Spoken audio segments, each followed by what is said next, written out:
A long time ago, in a far off land, there lived a master archer named Yenshin. Yenshin was renowned for his skill with the bow and arrow, and he spent every day practicing his craft.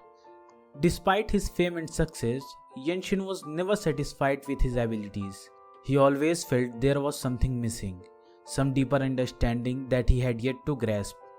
One day, Yenshin decided to seek out a Zen master who could help him unlock the secrets of the universe.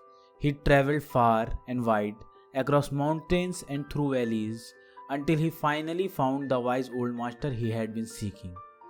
The Zen master listened patiently as Yenshin explained his quest for knowledge.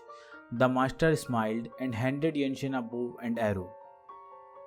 "Shoot an arrow at that tree over there," the master instructed.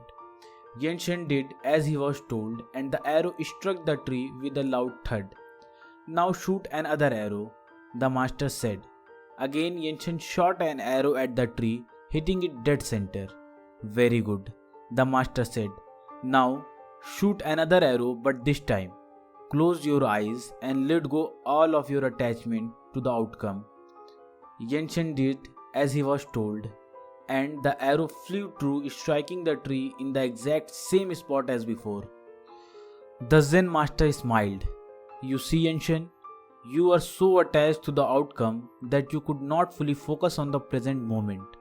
Only when you let go of your attachment were you able to achieve true mastery." Yenshin bowed to the Zen master, realizing that he had found the wisdom he had been seeking.